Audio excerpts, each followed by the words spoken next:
another day, a great morning. It's time for me to get ready so I can go to work. With professional driving, just like any other job, there are some things you like about it, some things you hate about it. There are advantages and disadvantages. Like for instance, driving, I get the opportunity to see things that I wouldn't see on a regular, get to meet new people, and things that you like about it. You actually get paid for doing what you love. I love to drive, so I get paid for it. Things I hate about it, well, of course, you know, driving is a symbiotic relationship with other drivers, non-professional drivers, people who don't know how to drive. You got some people that drive too fast, exceeding the speed limit. You got some people that drive too slow, and they are hazards to other drivers. And so it's all about what you as an individual are made of. If you don't have good nerves, if you're impatient, then driving wouldn't work out for you. Those are some things I had to work on becoming a professional driver. I was impatient. I had a temper, and over time I learned to work on that. And now things don't bother me as much as they used to. But you know, sometimes I have my episodes. And being out here, of course, you're gonna run into all kind of crazy things. People have no kind of respect for you as a professional driver. You're driving a vehicle almost 3 times that size, and they'll pull in front of you and throw on brakes and not realizing that's dangerous. My stopping distance is like 4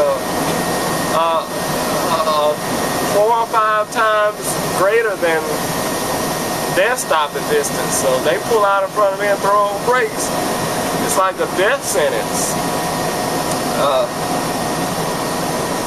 Then the cars that do it, I look in the back seat and I see a child in a car seat, you know, and that type of stuff is like, do you realize what you're doing? You're putting your child's life at risk by pulling out in front of me like that. You know, it's hard enough trying to control my vehicle and maintain what I have, and then I got to look over and drive for you also. But some things you get used to. Over time, you learn to, you can identify people who are going to do something stupid by the type of car they drive, what the car looks like. If it's got a lot of dents and dings in it, a bumper smashed up, and you know, they've been in a lot of accidents. It's a great possibility they don't know how to drive. Look at a car that's souped up and juiced up or whatever you have it. It's a possibility that they like to drive fast, speed demons. So those are the type of people I try to avoid. I stay as far away from them as I possibly can. A lot of people always say nobody's perfect. That's a saying I hear a lot, and that is true, but that phrase has kind of crippled us because we don't strive for perfection. We focus more on our flaws rather than focusing on our good characteristics. And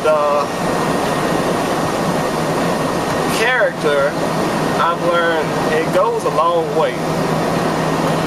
How we appear to other people, our attitude, our personality, it goes a long way. It's the things that we do as human beings that has an effect on our character and our lifestyle. For instance, another saying we always use, don't judge me, or don't judge anybody. You're not supposed to judge. That, once again, is also true. You're not supposed to judge, but that comes from the Bible, and that it has been misquoted a lot. See, what we're supposed to do is we're supposed to lift each other up. If I see you doing something wrong, it would be wrong of me not to acknowledge it and tell you, hey, brother or sister, you're doing something wrong.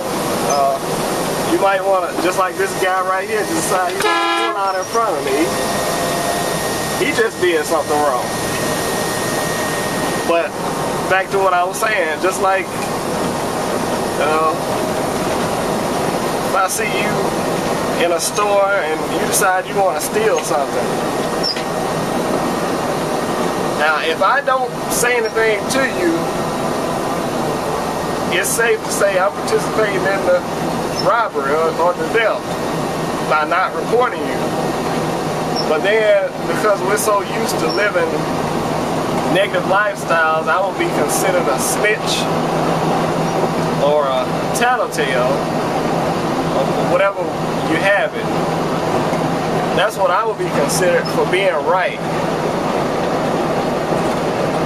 So the world we live in, it's like flipped upside down somehow.